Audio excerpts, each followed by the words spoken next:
Wait, No. oh. No, we're not. No, I was gonna say. Promote Modelo's.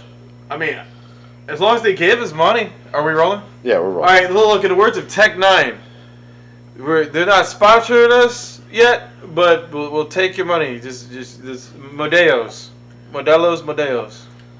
Especial. See. Now we have here today.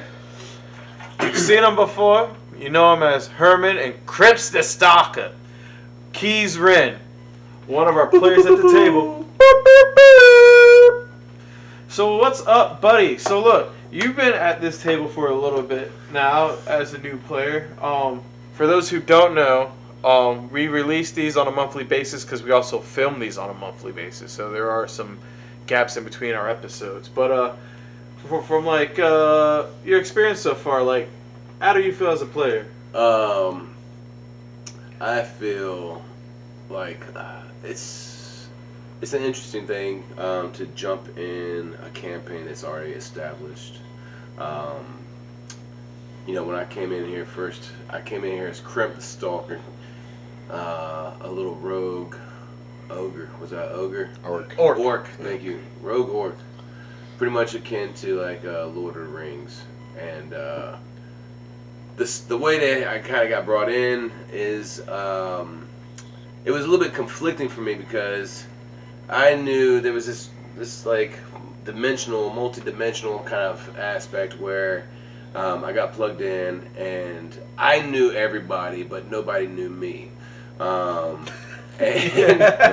so like I was like, all right, we'll roll with it. I'll make it work. But it was tough because it was tough. It wasn't meshing so well.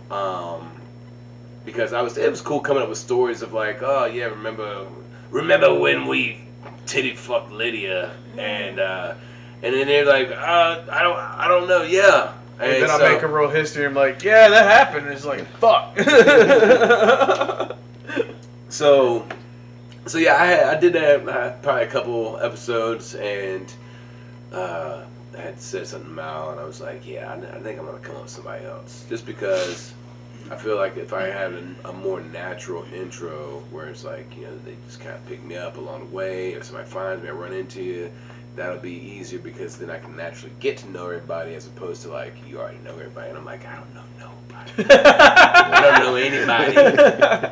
For real. So I can't even fake it. It's over before it started. So I did like Crimp, but, you know, maybe we'll see him again one day. But pitched the idea of Herman the Sorcerer, and I got brought in on a natural way. Don't ask me how I was brought in. I do not recall. I usually forget what the hell happened when I get in the car and leave our sessions. I'm like, what did we do tonight? So Herman is, I like Herman. Herman is a character that I've done at Push. I got to explore him a couple different instances. I got my old man voice, and a lot of stuff just kind of comes naturally when you at least know who you are. So a lot of fun to play. I decided to pick him because I felt like it was for me trying to jump in with guys who already know what they're doing. I need to know what I'm doing, and having a character that you're comfortable with is important to me because if you know who you are and know what you're about, things, especially when it comes to this kind of stuff, improvise, D&D. You gotta know your character if you want to play, because even if you're playing by yourself, you're gonna be all right. Pause. So phrasing. Are we still doing that? So Herman. A little bit about Herman. Herman is about he's a human variant. So old as fuck. I'd say about late 60s, early 70s. He's up there. And sorcerer, draconic bloodline. So all the fun stuff. Herman has 2 kids, a daughter and a son. I did have all this stuff written down.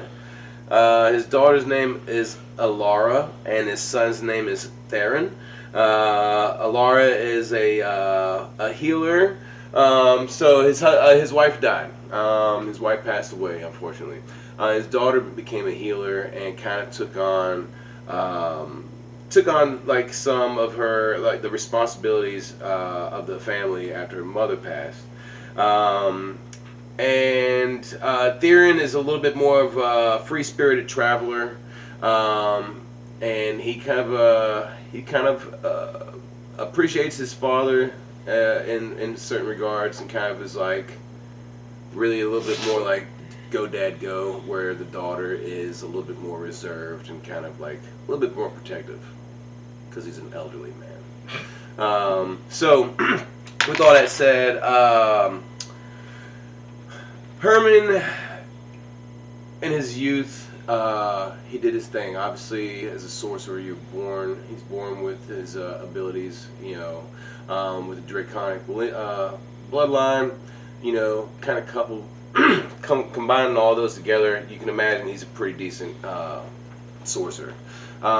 He had a family, and once he had the kids, he decided to put everything on the back burner, and put his family first. And I think for Herman, he decided to stop. He wasn't doing any sorcery, right? And the kids grew up. They're older now, obviously. They're probably about 40, in their 40s, I would imagine. And kind of had a little bit of FOMO. So, really, I wouldn't, regret's a strong word, but kind of like the what if, kind of feel like he missed out on his calling because, like, I think as a sorcerer, you just kind of have that natural instinct to kind of go about things in a certain way. Family would probably be something that's in the way, but he embraced it. And now at his old age, he's feeling like time is running out. And the one thing that Herman is searching for is something of a rejuvenation spell. And maybe not so much so in the physical aspect. Like, I think if he had the Benjamin Button and got younger, I think he'd be all right with that. But I think really it's really trying to get back to almost like he put his life on pause. Life happened. He's over here. He wants to go back over here. So that's what he's chasing after. Whether or not he's gonna find it, time will tell. But let's see a little bit more. He does enjoy battle. He did get a little bit of a taste of fighting, in the last episode he was in, and was really gung ho about it. We were out there in the building with the gorge. The gorge was crazy. Anything you wanted in this room, it could happen, and he just wanted these scantily clad women to help him with some bookwork. That's what Herman wanted. And his porch. Can't forget his porch. He wanted his porch when he was back home. Listen, Herman's a man about he's about his integrity. So fight happening, and he was ready to go out there. He just really wants to get back in the swing of things. He misses the adventures. You have children, like, the adventures stop, man. They do. For a while.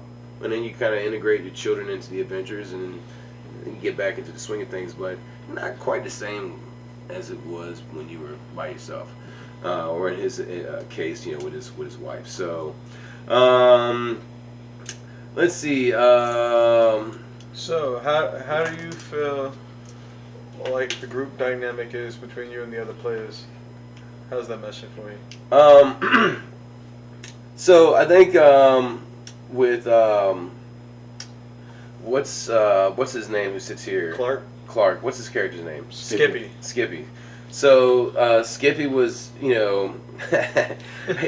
he's big dog right now, and I think that he had some issues with Skippy as far as like the building and like all the things that can happen. I can't remember exactly how it went down, but I know he had some something of a Yelp review kind of complaint with Skippy since he was in charge of stuff. That's the best way I can sum it up. But on Yelp. with Tyson or with Mickey, I think that I think he probably sees a little bit of himself in Mickey, where this free, this just kind of gung ho freedom kind of like aspect. I think he looks at Mickey with the eyes of like, man, I remember those days, and so I think he kind of taken a liking to him. He's a little bit brazen, and I think Herman likes that. It reminds him of his youth a little bit. And everybody else, let's see. Only I haven't had too much interaction, meaningful up at this point. Herman got plugged in. I can't recall how exactly. I think like we were all in the same.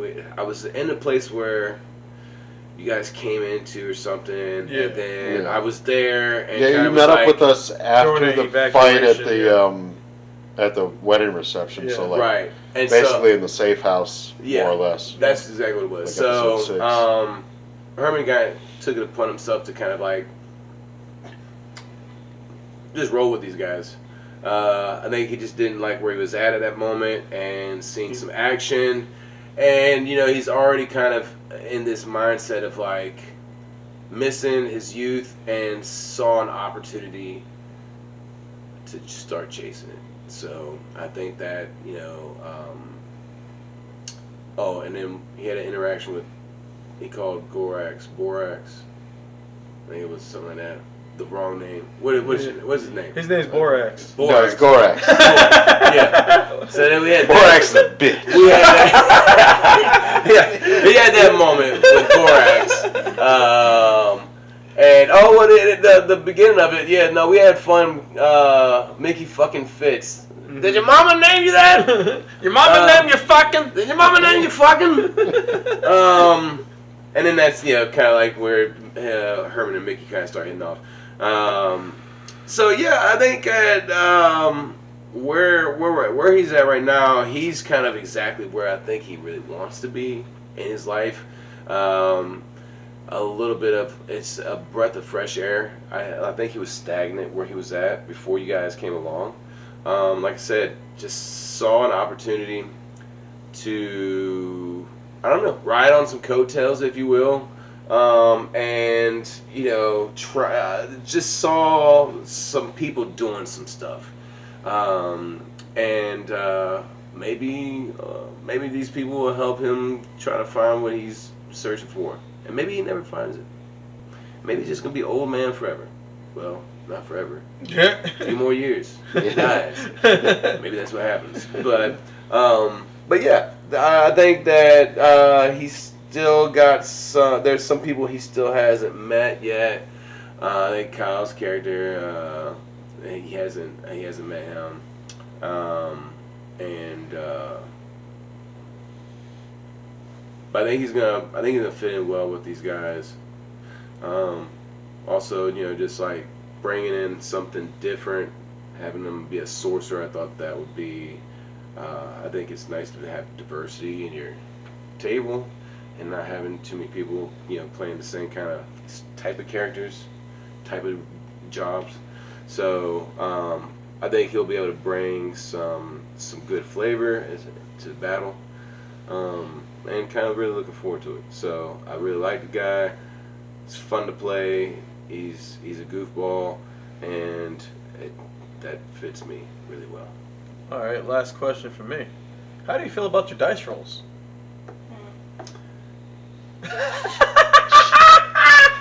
What was that over there?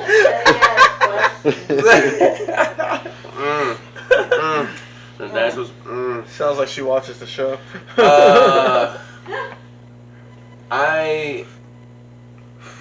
Wait a second. Herman's the one that got lifted up in the air, right? Yeah. Herman's the one who told a certain somebody to hands up, and then forgot how gravity worked. Yeah, that was right. Herman got dropped like 85 feet. 75. Okay. Who's got me? I was. Fair enough. Yeah. I don't even know who lifted him up. So, but it was spelled different. It's not copyright. It's E-O. Yep. So yeah, no, that was fun. It was a fun exchange, a confusing moment for Herman in an inconvenient time, and he got dropped. He got lifted up in the air 75 feet, and he was confused. He's an old man, kind of like a Joe Biden. Oh shit. Just didn't know what was going on in the moment. Somebody forgive him. And no, he just got dropped, and he survived. So that's good. But as far as the dice rolls, indifferent. I don't think I've had enough to really say one way or another whether I've been getting the dice have been screwing me or doing me favors. Maybe you can help me out. Have I been? I had some bad rolls. Well, when you were in combat last time, when you guys were doing your raid situation through the Golden Gorge, your dice had your back, but your dice do not have your back in social interactions, and that's some of the best gold is when you try to persuade somebody or use charisma or some shit like that, and it don't work. Or you I like that shit though. Yeah, that's what I'm saying. I enjoy it because it's I think as far as the game's concerned, when you try to do moves like that, when you're just going off script, yeah, and you're trying to do something that everybody's kind of scratching their head what did you do that for? And it doesn't work out. I think it's work. Right, but it might work. But if it doesn't, sometimes it's almost like I'm gonna do this, and I hope I roll a 2, just because this would be great. And and I think those moments add to the night. I think that's the kind of stuff that those are the kind of moments we enjoy, because having a night where everything just goes exactly like you want it to is fine. There's nothing wrong with it, but having wrenches thrown in the gears, man, you gotta have that. So you're having dice roll for you when you want them to roll in your favor, great. You gotta roll some 3s sometimes, man. Oh yeah. So I think that the way that things have been going for him, I think that is just exactly what I personally I like it. So we'll see how it goes. Nice. Well, good talking with you. We'll be back for some in-game character interviews later. Thank you, sir. Everybody, this is Channing Tatum. Good night. Ooh, I'm about to make a name for myself.